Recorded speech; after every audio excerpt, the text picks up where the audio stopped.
हमारे बहुत सारे मौलवी ऐसे हैं जो बाज़ाब्ता बैठकर जोक्स तैयार करते हैं मिंबर पे आके लोगों को हंसाने के लिए। शर्म आनी चाहिए ऐसे लोगों को। क्या रसूलुल्लाह ने इस कुर्सी पर हमें इसीलिए बिठाया कि हम मिंबर रसूल पर बैठकर खुद भी हंसे, लोगों को हंसाएं? क्या मेरे आका ने ये कुर्सी हमें इसीलिए अता की थी कि हम मस्ती करें और लोगों को मस्ती कराएं?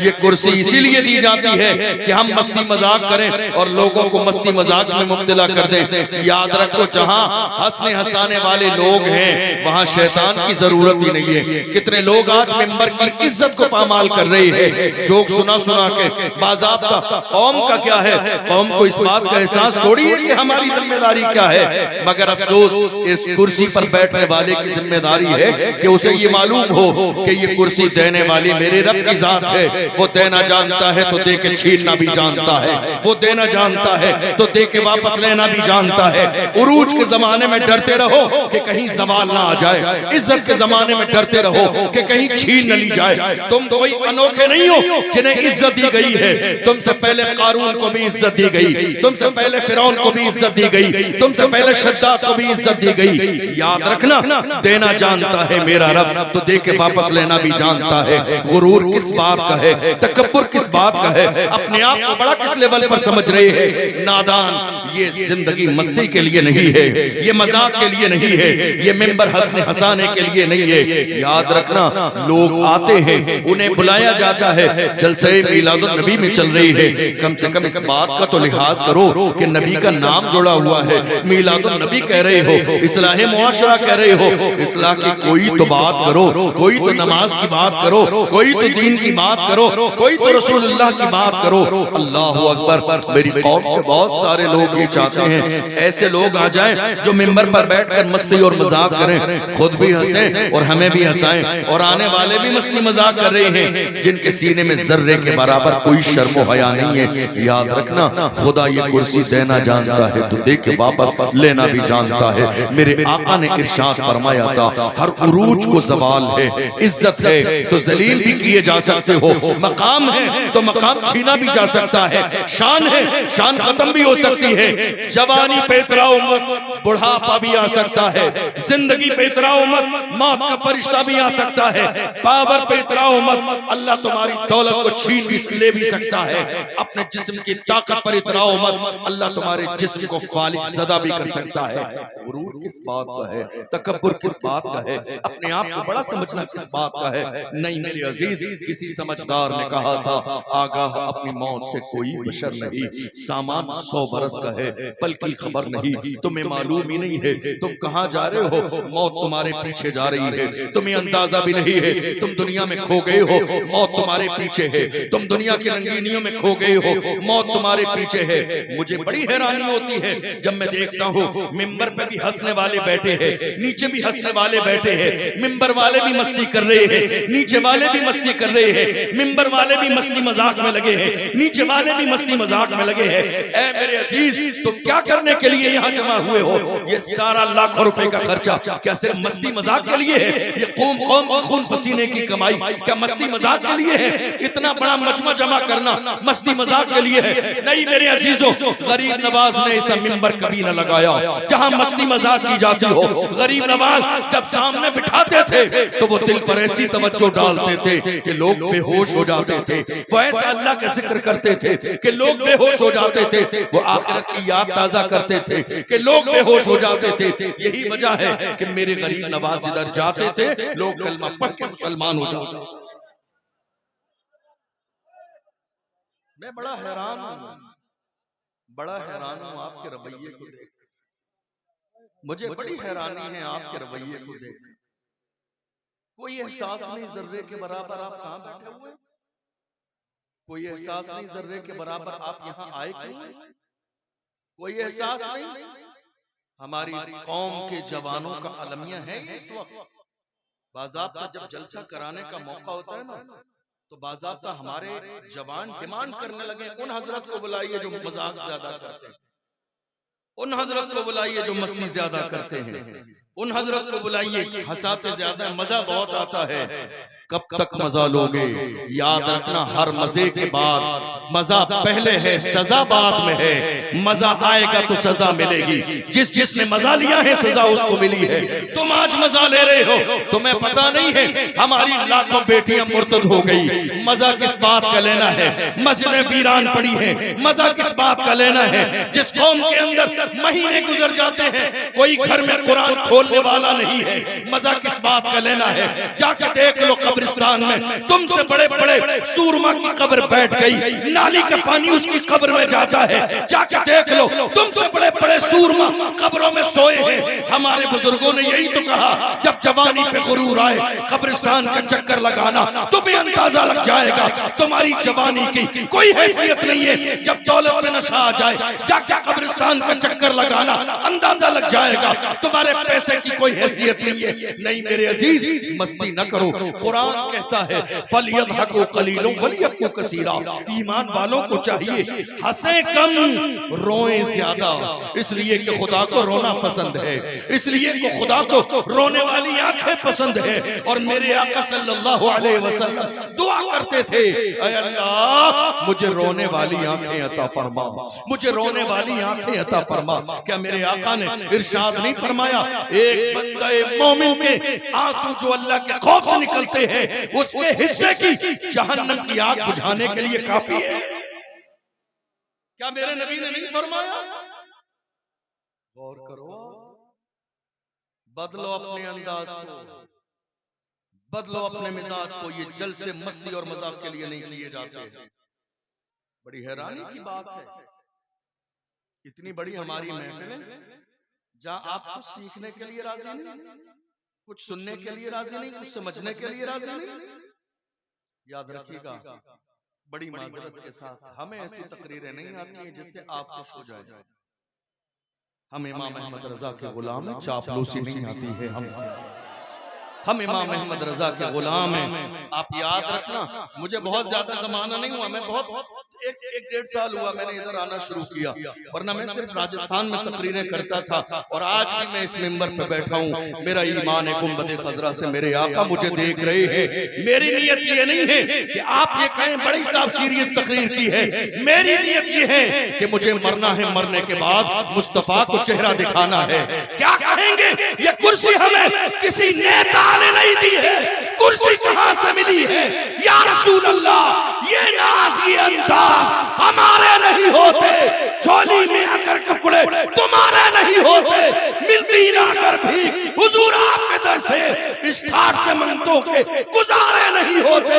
बेदाम ही बिक जाइए बाजार नबी में, इस शान के सौदे में खसारे नहीं होते, जब तक के मदीने से इशारे नहीं होते, रोशन कभी किस्मत के सितारे नहीं।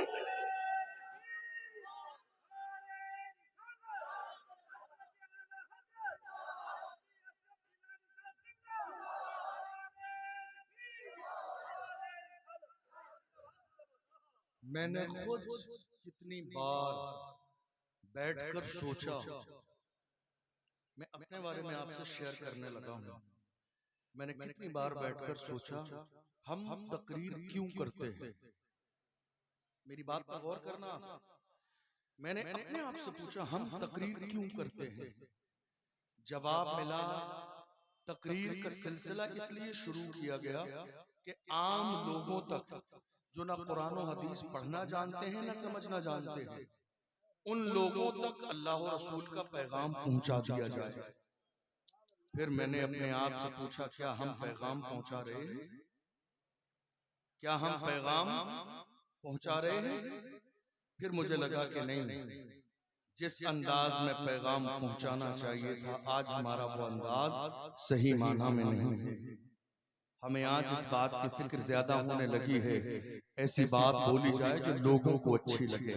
ये फिक्र आज ज्यादा गालिब आ गई। आज हम ये सोचते हैं ऐसा मौजू लेकर आए जो लोगों को ज्यादा अच्छा लगे। रात के 3 बजे हैं, अगर मैं इस्लाह की बात करूंगा किसी को अच्छा न लगेगा। आधे से ज्यादा लोग जा चुके हैं, जो बैठे हैं वो भी नींद की हालत में हैं। मैं कोई ऐसी जज्बाती बात करके गुजर जाऊं कि नारे खूब लगे। ये एक सोच कभी इंसान की जिंदगी में होती है, मगर अल्लाह का करोड़हा एहसान है जिसने दिल भी बदल दिया, जहन भी बदल दिया। अब सोच ये नहीं है कि नारे लगे न लगे, बात दिल से निकले किसी के दिल पे लग जाए, बात दिल से निकले किसी की जिंदगी बदल दे, बात दिल से निकले किसी के दिल तक पहुंच जाए। असल कामयाबी यही है। याद रखना, एक एक लम्हे के बारे में पूछा जाएगा। अल्लाह का कुरान कहता है यौम तशहदु अलैहिम अलसिनतहुम व अयदीहिम व अर्जुलुहुम बिमा कानू यअमलून। कयामत का दिन वो दिन है जब ज़बान तुम्हारे खिलाफ गवाही देगी, हाथ तुम्हारे खिलाफ गवाही देंगे, पैर तुम्हारे खिलाफ गवाही देंगे, तुम्हारे जिस्म के आज़ा तुम्हारे खिलाफ गवाही देंगे। इसलिए उस दिन के आने से पहले डरते रहो कि कहीं तुम्हें पकड़ ना लिया जाए, अल्लाह का अजाब ना आ जाए। इसलिए बात मजे के लिए नहीं, बात इस्लाह के लिए करो, बात लोगों के दिल पे लगने के लिए करो, बात इसलिए करो कि हमारा भी दिल बदल जाए, हमारी कौम के एक जवान का दिल बदल जाए। आज हालत यही तो है कि हमारे इतने सारे जलसे होते हैं, बड़ी बड़ी कॉन्फ्रेंसें, फिर भी क्या बात है, सबसे ज्यादा शराबी आज हमारे यहाँ है, सबसे ज्यादा जानी हमारे यहाँ है, सबसे ज्यादा गुनाह करने वाले हमारे यहाँ है। बात सिर्फ इतनी है, हमने बात की तो थी मगर लज्जत के लिए, मजे के लिए, हमने दिल से बात दिल तक पहुंचाने के लिए की नहीं थी। हाँ, ये बात गरीब नवाज ने की थी। देखो 90 लाख के दिल पे असर हो गया। देखो मखदूम सिमना ने बात दिल से की, हजारों लोगों के दिल बदल गए। देखो ये बात मुजद्दिद अल-फिसानी ने की, हजारों लोगों के दिल बदल गए। आज भी अगर मिंबर पर बैठने वाले नारे के लिए नहीं, दिल बदलने के लिए बात करें तो दिल भी बदलेंगे और इंशाअल्लाह दोनों की आखिरत भी बेहतर हो जाएगी। जरूरत इस बात की है, जरूरत इस बात की नहीं है कि नारे बहुत ज्यादा लगे। याद रखना, वक्त गुजर जाए। मेरी क्या हैसियत है, मुझसे बड़े बड़े खतीब आ चुके हैं और जा चुके हैं। मौत का कोई पता है? मौत की कोई गारंटी कब आएगी? मौत का फरिश्ता तुम्हारे दरवाजे पे कब दस्तक देगा, है कुछ पता? आज सबसे ज्यादा गाफिल कौम मौत से कोई है तो वो कौम मुस्लिम, जिन्हें कोई एहसास नहीं जर्रे के बराबर के मरना भी है। मेरे आका ने फरमाया मौत को याद किया करो, मौत को याद करोगे तो तुम गुनाहों से दूर हो जाओगे। इसलिए मौत को याद किया करो। मौत को याद करोगे तो तुम्हारी ख्वाहिशात नफसानी दब जाएगी। मौत को याद किया करो। हुजूर फरमाते हैं मौत को याद किया करो। मौत को याद करोगे तो शैतान तुम्हें गुनाहों की तरफ ले नहीं जा सकेगा। इसलिए मौत को याद किया करो। मौत को याद किया करो तो तुम अपनी जवानी पे कभी गुरूर और तकब्बुर न करोगे। इसलिए मौत को याद किया करो। हम मौत ही को तो भूल गए। हम क्या सोच रहे हैं, 20 साल की जवानी है, अभी 40-50 साल बाकी है। 30 साल वाला सोचता है 40-50 साल बाकी है। नहीं मेरे अजीज, न जाने माँ के पेट के अंदर भी कितने बच्चों को मौत आ जाती है। कितने बच्चे दुनिया में बस सांस लेते हैं और मौत आ जाती है। कितने बच्चे ऐसे हैं 1 साल के हुए हैं, माँ की आगोश में मौत की नींद सुला दिए गए। कितने जवान ऐसे हैं रात को सोए तो हैं मगर सुबह जमाने ने उन्हें बिस्तर से उठते नहीं देखा है। कितने लोग ऐसे हैं, कितने बुजुर्ग ऐसे हैं, औलाद ने बड़ी इज्जत के साथ बिस्तर पे लिटाया मगर देखा फज्र में उठे नहीं है बाप। जब चादर हटाई है तो पता चला कि उनकी रूह कफ़से उसूरी से परवाज कर गई है। मौत का ख्याल जब तक हमारी जिंदगी में था हम गुनाहों से दूर थे, हम शराब से दूर थे, हम ज़िना से दूर थे। जब से हमारे जिंदगी के अंदर मौत का ख्याल कब होता गया तब से हम गुनाह के करीब जाते गए। और आज हालत ये है मौत का किसी को ख्याल नहीं। कब्र कब्रिस्तान में खड़े खड़े, जनाजा सामने है, नमाज हो गई है, कब्र में उतारा जाने वाला है, फिर भी 50 आदमी ऐसे नजर आएंगे।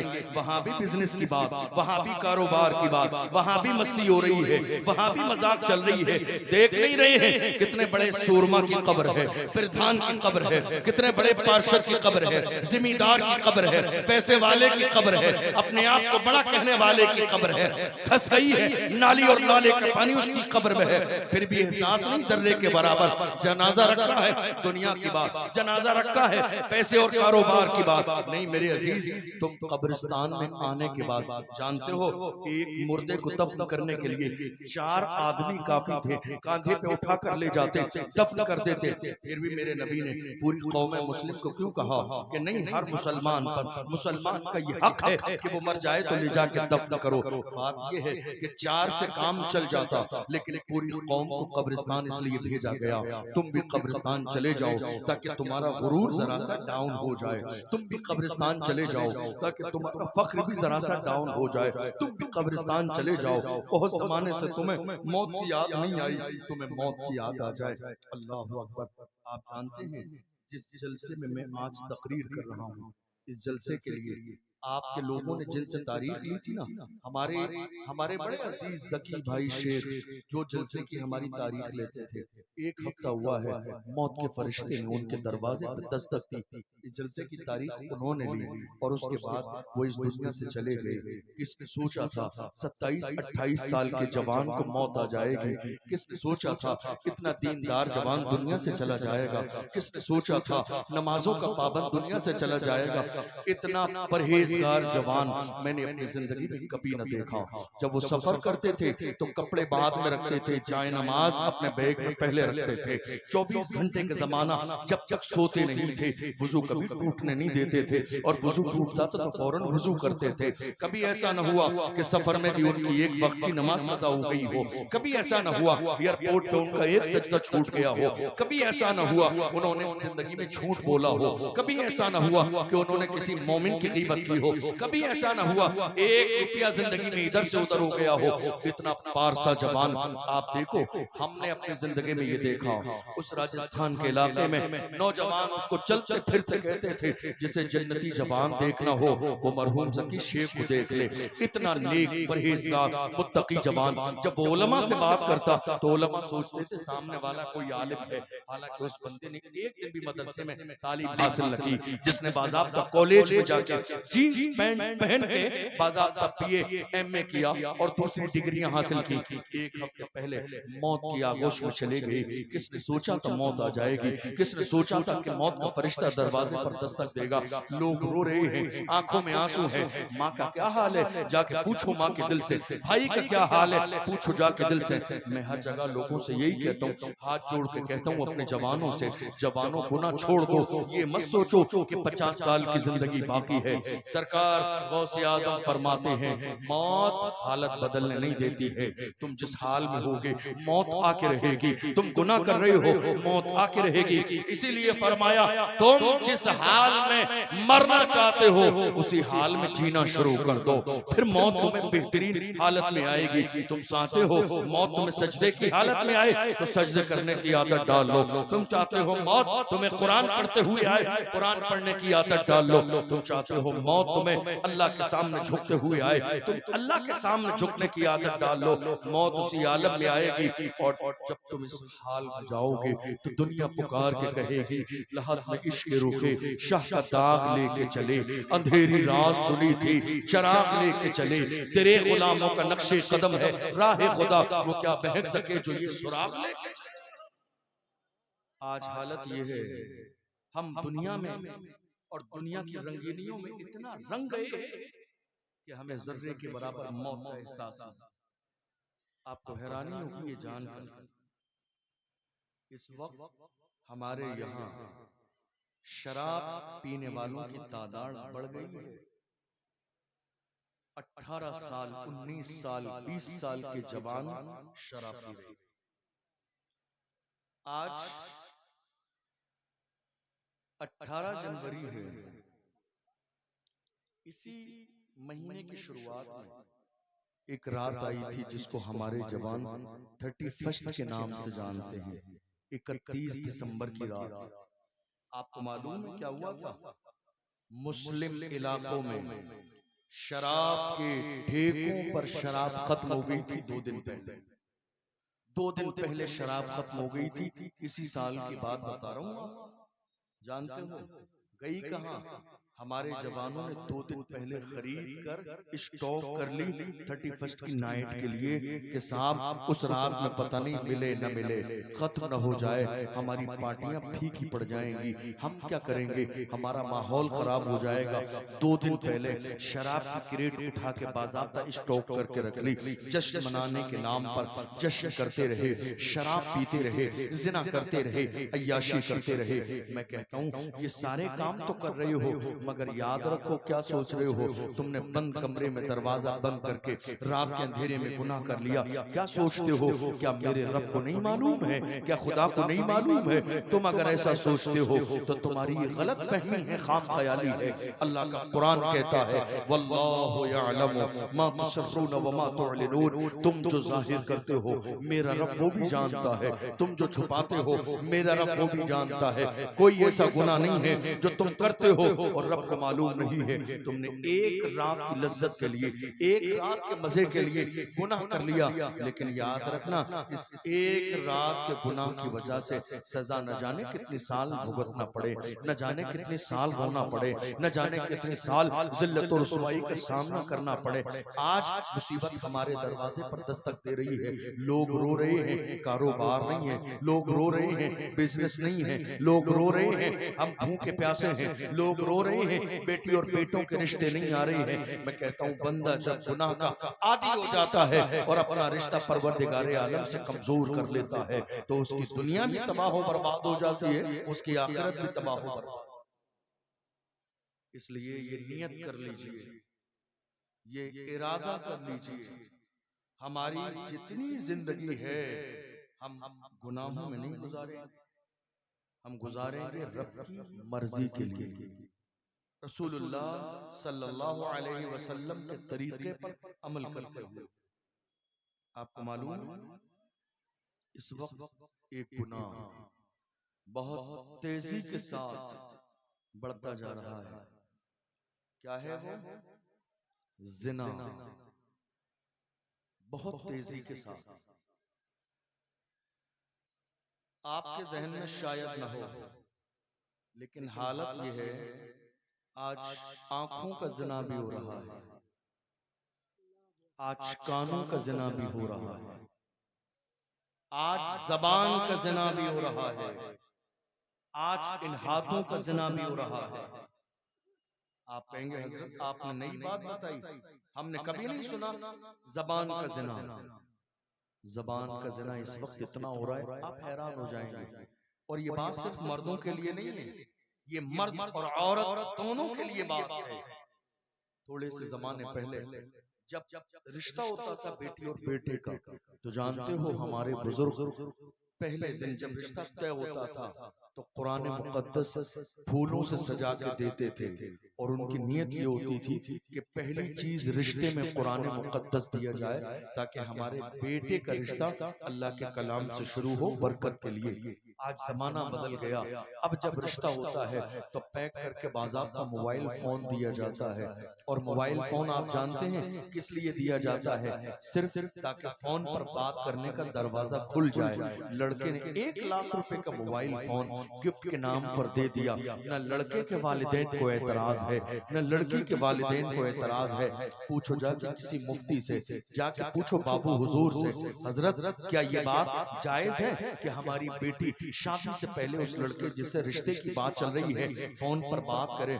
जाके देखो जब तक निकाह न हो जाए 2 खानदानों का आपस में रिश्ता है, मगर लड़की और लड़के का आपस में कोई रिश्ता नहीं है। फोन कर सकते हैं? नहीं। बात कर सकते हैं? नहीं। मुलाकात कर सकते हैं? नहीं। पिकनिक पे जा सकते हैं? नहीं। बाजार का साथ में खाना खा सकते हैं? नहीं। कोई कितना करीबी हो, हमने तो बाज़ाब्ता सगाई के नाम पर स्टेज पर 2 कुर्सी डाल दी, मजमे को बिठा दिया, खानदान को बुला लिया, लड़का लड़की का हाथ पकड़ के रिंग पहनाता है, लड़की लड़के का हाथ पकड़ के रिंग पहनाती है, और हम रिंग पहनाने के बाद ये सोचते हैं नहीं अब तो इनके लिए बात करना जायज हो गया। तुम पहले ये सोचो ये जो रिंग पहना रहे हो यही ना जायज हो, हराम है। तुम जरा गौर तो करो, जो मजहब इस्लाम किसी गैर की बेटी की तरफ नजर उठाने की इजाजत न देता हो, वो हाथ पकड़ने की इजाजत कैसे देगा, वो रिंग पहनाने की इजाजत कैसे देगा। दरअसल ये सारी रस्में हमारे घरों में टीवी से आई, सीरियल और ड्रामों से आई। हमारे घर में हमने टीवी खोल के रख दी और ये रस्में बढ़ती चली गई। अब रात के 3 बजे तक हमारा जवान और हमारी जवान बेटी फोन पर किसी गैर महरम से बात कर रही है। जबान का जिना यही है, जबान का जिना यही है कि गैर महरम से बात की जाए, और कानों का जिना यही है कि गैर महरम की आवाज सुनी जाए। आप कहेंगे हजरत आंखों का जिना क्या है? बात यह है, थोड़े से जमाने पहले 1 महीने के लिए इंटरनेट, 1 महीने के लिए 1 GB डेटा हमारे जवानों को दिया जाता था और वो 30 दिन चल जाता था। दुनिया ने देखा ये जवान तेजी के साथ तबाह बर्बाद नहीं हो रहे हैं, डेटा को बढ़ाकर वहां 1 GB डेटा 1 महीने के लिए दिया जाता था, आज रोजाना 2-3 GB डेटा दिया जाता है। हमारे जवान खुश हैं ऑफर के नाम पर। नहीं मेरे जवानों, ये ऑफर तुम्हारी कामयाबी का नहीं, ये तुम्हें अय्याश बनाने का ऑफर है, तुम्हारी नजरों को खराब करने का ऑफर है। कितने जवान रात के अंधेरे में देख लो अपनी आंखों से जिना के मनाजिर देख रहे हैं, इंटरनेट का गलत इस्तेमाल। मैं ये नहीं कहता हूँ इंटरनेट बुरी चीज है, याद रखना हर चीज का अपना एक अलग इस्तेमाल है, अलग इस्तेमाल है हर चीज का। ये माइक जिस पर मोहम्मद अली फैजी साहब हुजूर की नात पढ़ रहे थे, अगर नात इसी अंदाज में हुजूर की माइक पर पढ़ी जाए तो ये माइक का बोलना रहमत है, लेकिन कोई आके इसी पर गाने गाने लगे तो यही जहमत बन जाएगा। चीज एक ही है, इस्तेमाल अपना अपना है।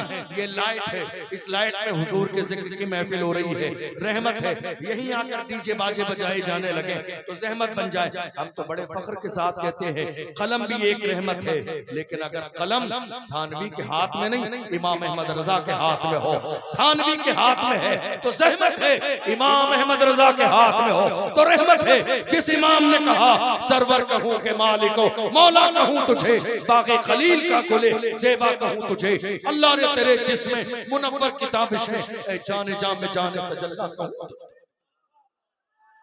हर चीज रहमत भी है, रहमत भी है।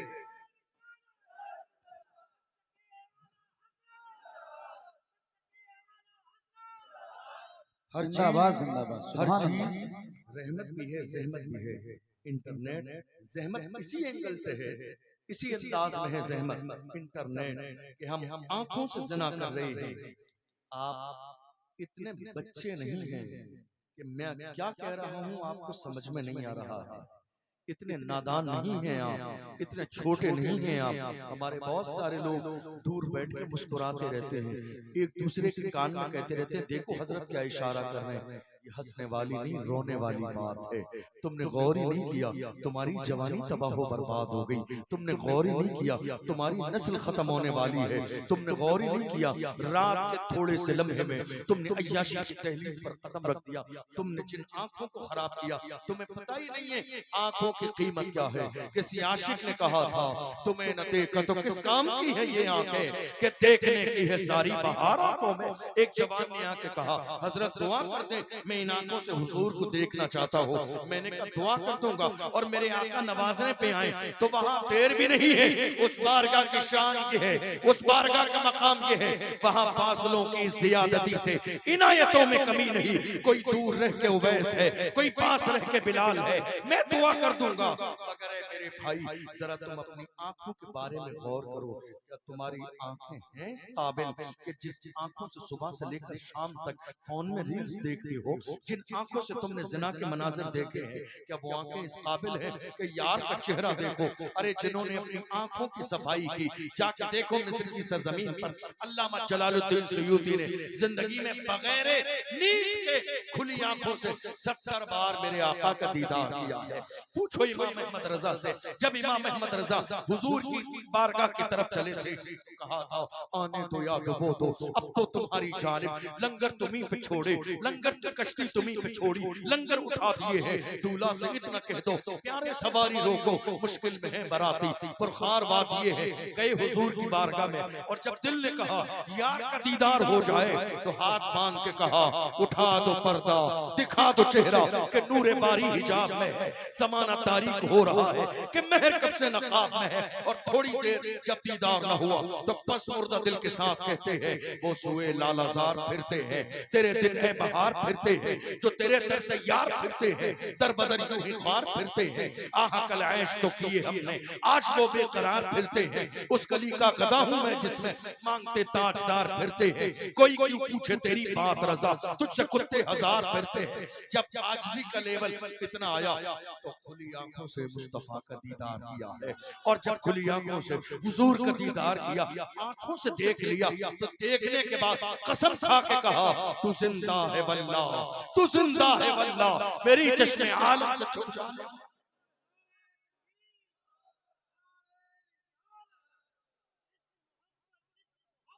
आला हजरत, आला हजरत, बहुत अच्छे मुफ्ती साहब, जिंदाबाद जिंदाबाद जिंदाबाद। आला हजरत, आला हजरत, वाह वाह वाह वाह। क्या ये जो आंखों का इस्तेमाल हो रहा है, क्या ये हलाकत की वजह नहीं? क्या ये जो आंखों का इस्तेमाल, आंखों का इस्तेमाल जो हो रहा है, आंखों का ज़िना, तुम्हें अंदाजा नहीं है? जिस घर में गुनाह होता है वहां रहमतों का नुज़ूल नहीं होता। जिस घर में गुनाह होता है वहां रिश्ते नहीं होते। जिस घर में गुनाह होता है वहां रिज्क में इजाफा नहीं किया जाता है। जिस घर में गुनाह होता है उनकी दुआएं रद्द कर दी जाती हैं, कबूल नहीं की जाती है। आप क्या कह रहे हैं हजरत, हाफिज साहब, इमाम साहब, मेरी फुला चीज की शॉप है, मोबाइल की शॉप है, आप ऐसा करें कारोबार चल नहीं रहा है, आप ऐसा करें फजर के बाद 8 बजे मेरी शॉप खुलती है, आप आ जाएं और रोजाना एक पारा मेरी शॉप पर बैठकर पढ़ दिया करें। रोजाना एक पारा 40 दिन तक पढ़ दीजिए। फुला पीर साहब ने बताया 40 दिन तक दुकान पर कुरान पढ़ा जाएगा तो अल्लाह बरकत कहेगा। मैं कहता हूँ जाके कह देना अगर कोई इंसान रात के अंधेरे में आंखों का जिना करता है, एक पारा नहीं, रोजाना अपनी शॉप पर एक बार कुरान करीम मुकम्मल खत्म कराए, फिर भी रहमत का नुज़ूल नहीं होगा। इसलिए कि ये तो ऐसा ही हो गया कि किसी ने मटका लिया, ऊपर से पानी डालता भी है और नीचे से सुराख कर दिया है, ऊपर से आ भी रहा है, नीचे से निकल भी रहा है। नहीं मेरे अजीज, रहमतों का नुज़ूल तब होता है जब इंसान गुनाहों से रिश्ता तोड़ देता है, जब बुराई से रिश्ता तोड़ देता है। आप ऐसे ही रसूलुल्लाह के नामूस के मुहाफिज बनेंगे। गुनाह करने के बाद, जिना करने के बाद, आग का गलत इस्तेमाल करने के बाद, नहीं मेरे अजीज, हमारे जवान किसी भी दौर में ऐसे नहीं थे। हमारे जवान कैसे थे? हमारे जवान पूछो डॉक्टर इकबाल से। डॉक्टर इकबाल ने कहा हमारे जवान ऐसे थे, टल न सकते थे अगर जंग में अड़ जाते थे, पांव शेरों के भी मैदान से उखड़ जाते थे, जिससे सरकश हुआ कोई तो बिगड़ जाते थे। तीर क्या चीज है, हम तोप से लड़ जाते थे, शान आंखों में न जचती थी जहादारों की, कलमा पढ़ते थे हम छांव में तलवारों की। हम जो जीते थे तो जंगों की मुसीबत के लिए और मरते थे तेरे नाम की अजमत के लिए। दश्त तो दश्त है, दरिया भी न छोड़े हमने, बहरे जुल्मात में दौड़ा दिए घोड़े। ये गुनाह, जब तक गुनाह से रिश्ता नहीं टूटेगा, और कौन नहीं जानता है गुनाह हो रहा है, कौन नहीं जानता है? गुनाह करने वाला जानता है, गुनाह करने वाला जानता है गुनाह है, बुराई करने वाला जानता है बुराई है। किसी हजरत के पास जाके कहते हैं हजरत दुआ कर देना, जरा हजरत आपके कदम मेरे घर में रख दीजिए, बरकत हो जाए। हम वो वाले हजरत नहीं है जो आपको खुशफहमी में, हाँ आपके घर में हजरत के कदम रखवा लीजिए बरकत हो जाएगी।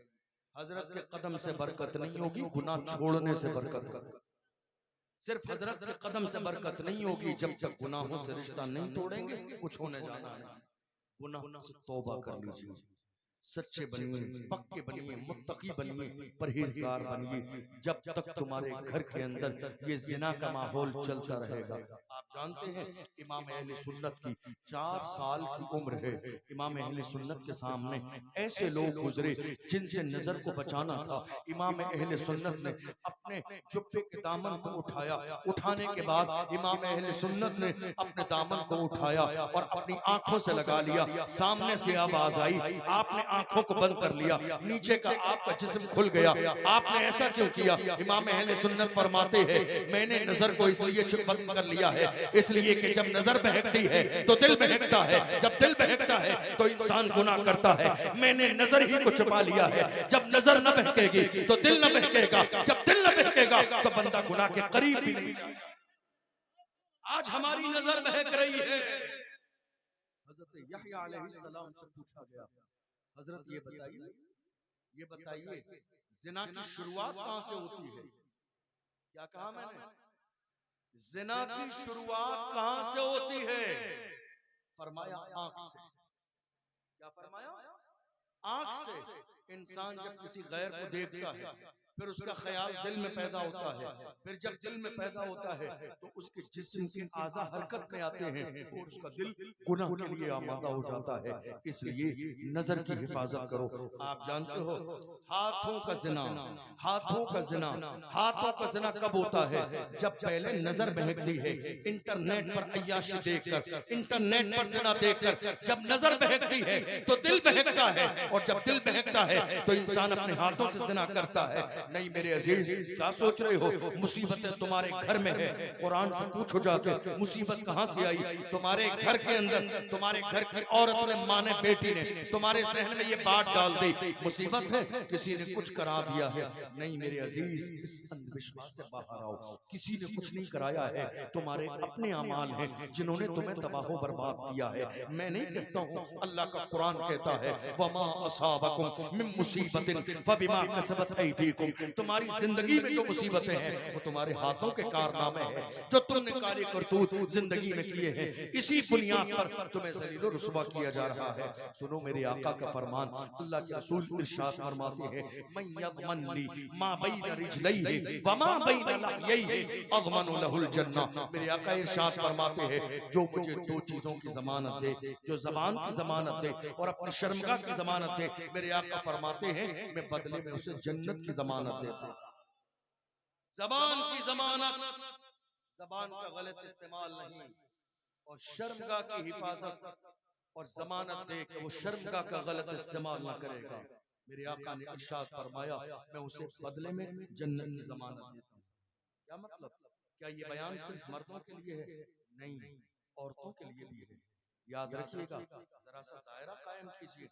ऐसा नहीं मामू का लड़का आपके दरवाजे पर आ गया तो वो सीधा आपकी बेटी के बेडरूम में चला जाए, चाचा का बेटा आ गया तो वो सीधा, नहीं साहब भाई लगता है रिश्ते में। याद रखो भाई लगता है मगर इससे निकाह भी हो सकता है। ये फर्क क्यों भूल गए? ये चीज तुम्हारे जहन में क्यों नहीं रही? हमारे घर के अंदर जब से इस्लामी मुआशरा खत्म हो गया है, कितनी बेटियों की इज्जत पामाल हो गई, कितने घरों के मिजाज खराब हो गए, कितनी बेटियां बर्बाद हो गई, कितनी बेटियां घर छोड़ के चली गई। क्यों? क्योंकि हम खुद आवारा रहे और हमने इस बात पर परवाह न की कि हमारी बेटियों का मिजाज क्या होगा। बड़ी माफी के साथ ये जुमला कहना जरूरी इसलिए है ताकि आपकी आंख खुल जाए। हमने ये देखा है कितने चाचा के बेटे जिन्हें भाई समझा जाता था, उन्होंने अपने चाचा की बेटी की इज्जत पे हाथ डाल दिया। कितने बेटे ऐसे जो मामू के बेटे समझे जाते थे, उन्होंने जाके बाज़ाब्ता इज्जत पे हाथ डाल दिया। निकाह जहां हो सकता है शैतान बलगला देता है। इसलिए हद कायम कीजिए, सबकी अपनी जगह है, मर्दों की बाहर जगह है, औरतों की अपनी जगह है। अपनी बेटियों को 50,000 का फोन नहीं, कुरान दो। तुम्हारी बेटियां उनके हाथों में कुरान दोगे, कनीज़े फातिमा बनेगी। वो जिस घर में जाएंगी, जहां उनके कदम पड़ेंगे, अल्लाह उसी घर को जन्नत का गहवारा बना। आपको मालूम है तलाक क्यों हो रही है इस वक्त? तलाक क्यों हो रही है ज्यादा? तलाक होने की बड़ी वजह ये मोबाइल फोन है लड़कियों के हाथ में, शादी से पहले भी और शादी के बाद भी। मेरी बात समझ आई? आप खत्म करने लगा। शादी से पहले भी और शादी के बाद भी ये जो हमारी बेटियों के हाथों में मोबाइल फोन दे दिया ना, सबसे बड़ी तबाही का जरिया ये है। अगर शौहर अपनी बीवी को मोबाइल फोन न दे, ससुराल वाले मोबाइल फोन न दें, तो पूरे समाज में बुराई कर दी जाती है। देखो हमारी बेटी पर इतना जुल्म किया जा रहा है, कितना ही अच्छा खिला लीजिए, कितना ही अच्छा कपड़ा पहनाइए, कितना ही खुश रखिए, लेकिन सिर्फ मोबाइल फोन न दिया, जमाने में बुराई कर दी जाएगी कि बेटी पर जुल्म हो रहा है। ये मोबाइल बेटी के लिए इतना जरूरी जानते हो क्यों? क्योंकि मायके वालों को चुगलियां करने का मौका नहीं मिल रहा है। माँ को बेटी से फोन करके बुराई गीबत करने का मौका नहीं मिल रहा है। एक नादान माँ 2-2 घंटे फोन पर बात करती है और वो ये सोचती है कि मुझे बेटी को ये समझाना है, ये समझाना है। हजारों लाखों सियानी माएं जिन्होंने बेटियों को फोन पर समझाया, माँ का थोड़े दिन के बाद इंतकाल हो गया, लेकिन वो सियानी बेटी उसी रवैये से चलती रही। माँ का भी इंतकाल हो गया, इधर शौहर ने भी छोड़ दिया। हालत ये हो गई, ना खुदा ही मिला ना फिसाले सनम, ना इधर के रहे ना उधर के रहे। एक समझदार बेटी शादी के बाद जब माँ समझाती है तो बेटी कहती है मेरी माँ मुझे मालूम है मेरी ससुराल का मिजाज क्या है, मेरे घर का मिजाज क्या है। मुझे अब कानों में किसी और की आवाज नहीं, अब मुझे अल्लाह रसूल की